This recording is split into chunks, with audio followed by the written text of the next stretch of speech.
Hello, good morning, everyone. Hey, Deb. Hey, Andrew. Good to see you guys. Hope you're well. Hope you're well wherever you are. Welcome to another Wealth Coffee Chat. Just seeing if things are working well here. I'm pretty sure I can see most of you online right now, so give us a shout out in the chat. Say good morning. I can see a couple of people there, but we'll get on with it. Maybe I've got some tech issues today. We'll see. The internet seems to be playing a little bit of funny buggers, but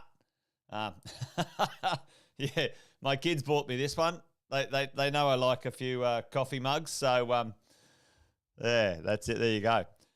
Hey, good to see you guys. While everything's warming up a little, I'll do the quick intros. Michael, good morning to you. Jason Witt's my name. If you didn't already know, most of you do. If anybody is new, if you're popping by saying g'day for the first time, you might have just joined one of our programs, etc., etc. Drop us a little hello in the chat. Hey, good morning, Luke. And let us know where you're dialing in from, what you're up to, and where in the world you're coming in from. Yes, Luke, Andy is a legend. He's a good man. Been working with Andy for a while now, and he always delivers when it comes to this stuff. Smart, very, very smart person. What do they say? There's a good saying. If you're the smartest person in the room, you're in trouble. And I love it when I get around people who are way smarter than me. I absolutely learn plenty of stuff. So, yeah, he's a good fella. Hey, listen, Michael's dialing in from the Central Coast. Good to see you, mate. Thanks, Melinda. Great to hear that. Good, thanks for the feedback. Morning, Alison, Danny. Good morning to you guys. And, I thought I might sort of follow on a little bit from last night. And we had a couple of shout-outs in the chat just to sort of talk about, some bigger picture strategy stuff. And, for some of you guys, you may know this and some you may not. But, I've been investing in the world of residential real estate now close to 25 years. Sam has been in that industry for closer to 30 years. He started in real estate as a property manager when he was 18 or 19. And we've been helping property investors for over 20 years. This is our 20th year this year. We're in positive, 20 years for positive. I was working with investors for 2 years before that. Anyway, along the way, we have done a few things. And I don't think there would be a property style of transaction, that we have not done.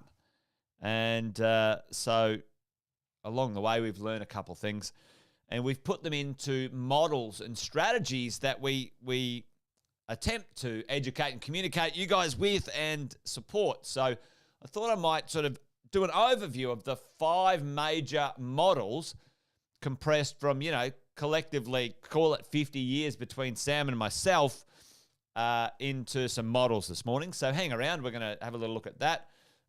Alison, thanks for joining us for the watch party last night. I'm going to sneeze. 2 seconds. Oh, no.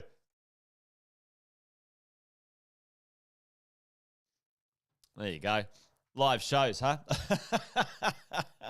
Lucky I could turn down the volume of that.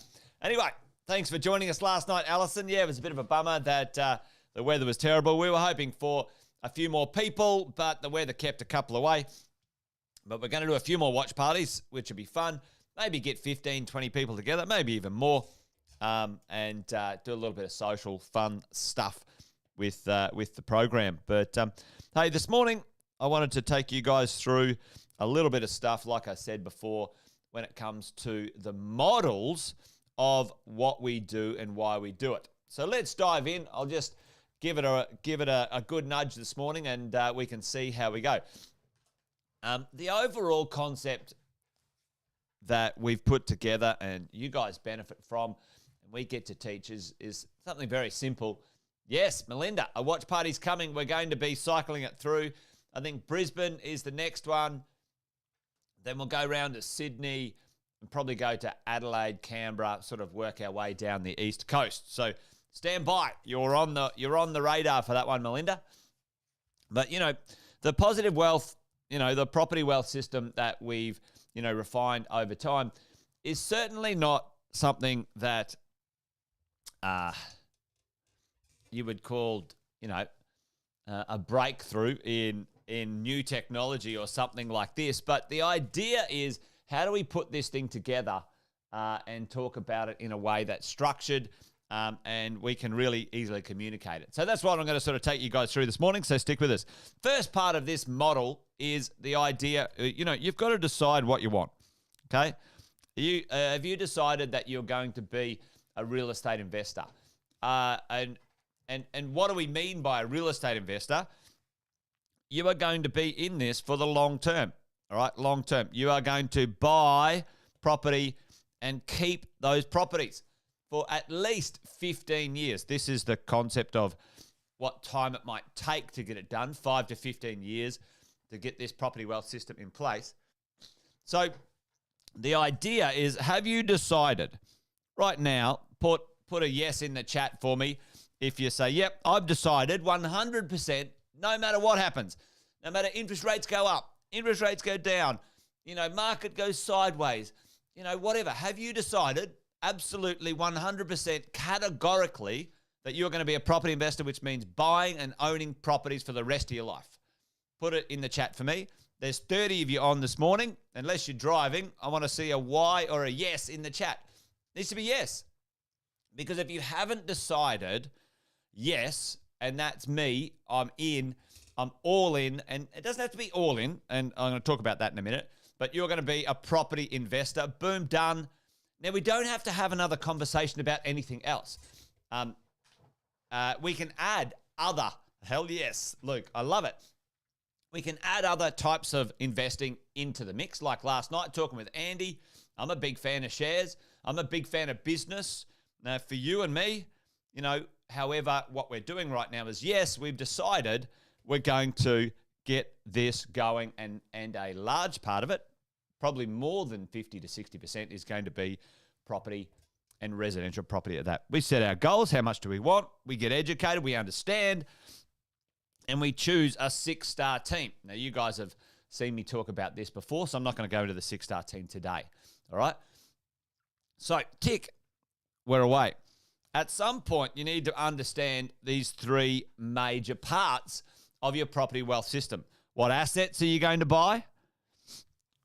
What finance will it take? The finance component is the most annoying part. It takes forever, right? With finance, it's so annoying, but you need to understand it and the strategy you're deploying, right? Now, the strategies often are very similar, but not exactly the same. So every investor needs something a little bit different, okay? A little bit different as you go. And, we can have a little look at what that looks like when you sit down with your coach and go through it.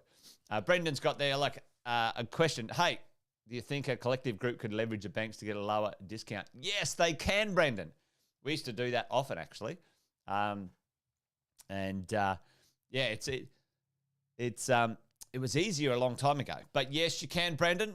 And that's something that the team at Positive Money, our finance team, is doing right now as well. So reach out to those guys if you need some help with that.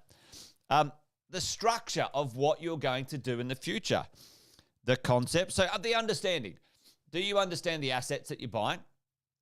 Do you understand the finance to get them?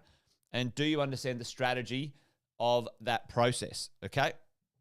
Tick in the box. If you do or you don't, most of us continue to educate and understand this more and more as we go along, which is perfectly fine. Nothing wrong with that. Now, there's 3, let's go back here. There's 3 major parts.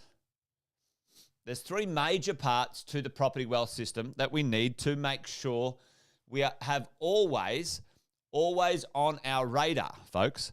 We need to understand that your properties create a cash flow. Positive is preferable before or after tax, usually after tax for most of us. Positive cash flow.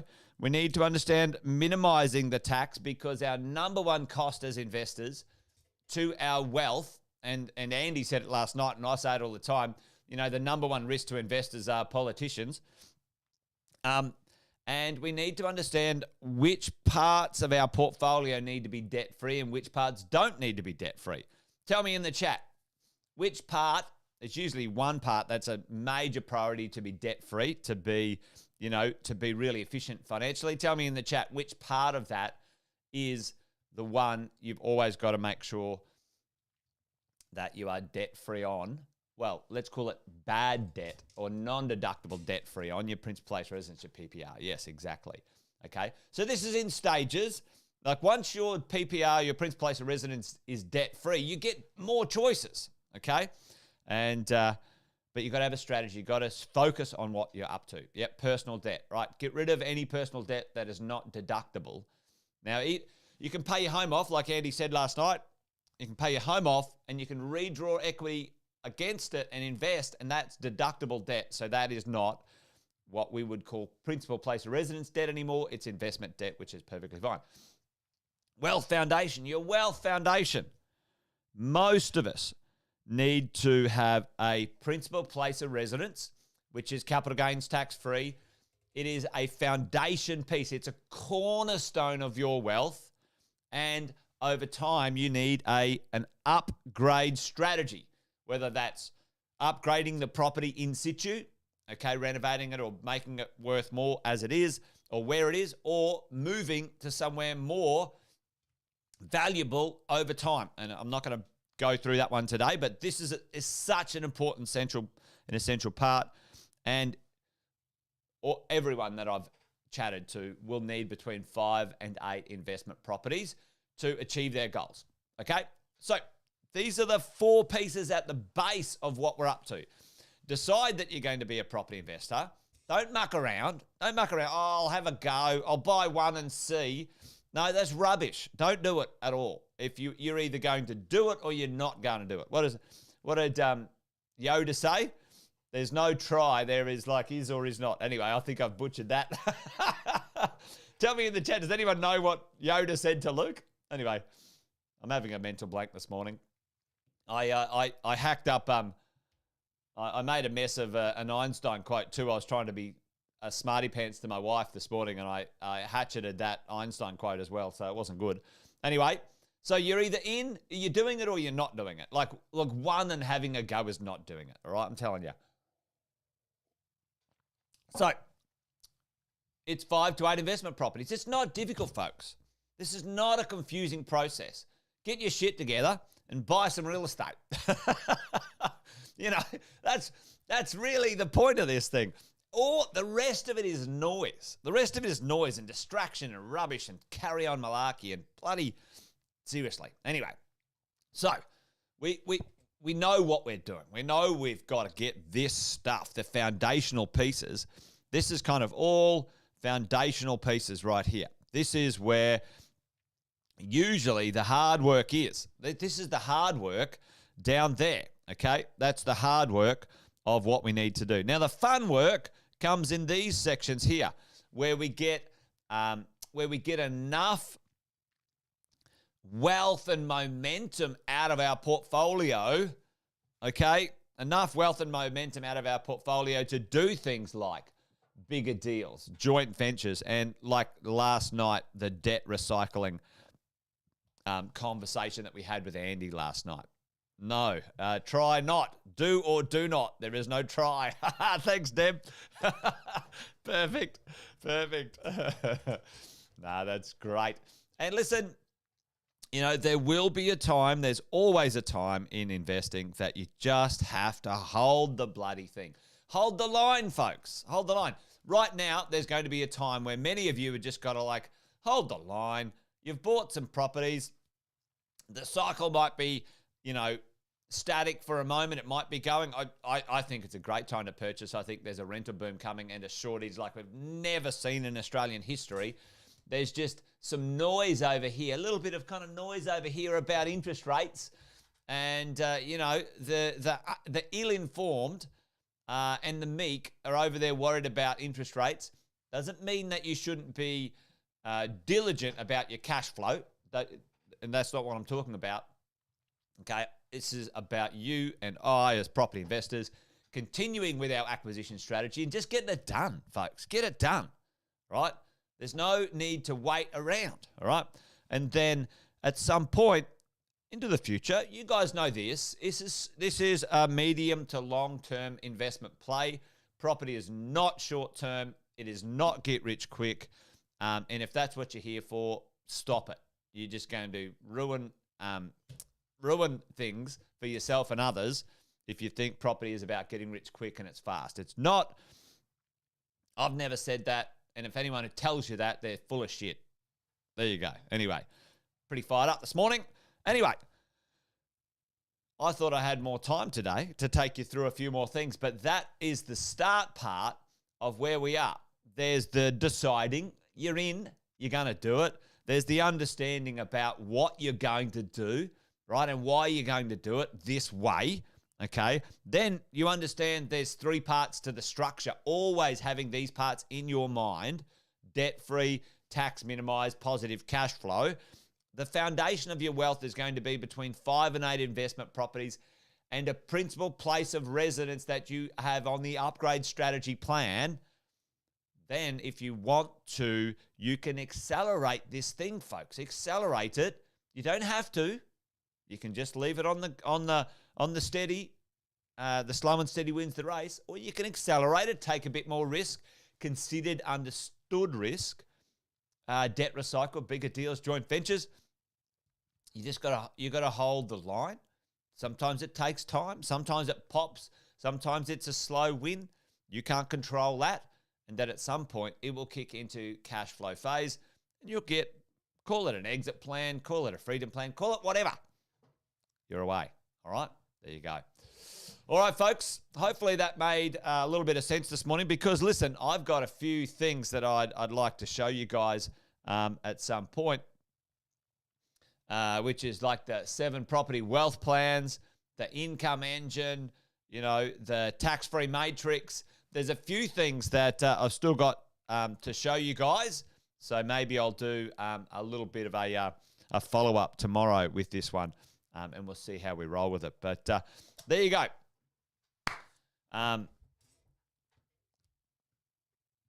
Yeah, that's good, Alison. Yeah, it's a listen. Like always, the short-term stuff is it's just noise, right? And it's long-term assets, good quality assets, property, shares, etc. The longer you own good quality things, the more leveled out they are, right? If you try and track it daily, it's like this. But if you try and track it 20 years, it's kind of like that, right? So anyway, I like that. You're dead right, Alison. He explained it extremely well. So there you go. All right, folks, that's it. Wealth Coffee Chat done and dusted. Join me tomorrow for another one. We'll continue this, I think. We'll continue it over this week. I'll go through each of those models and we can drill into those models and really make some sense of each one of them. So I've got 4 more to do. I thought I was going to talk about 5 today and I just got 1 done. There you go. Talk about underestimating. There you go. Anyway, you guys be awesome. Have a great day. Join me tomorrow for another Wealth Coffee Chat, but this one is done and dusted. Thanks, folks. Be good. See you later.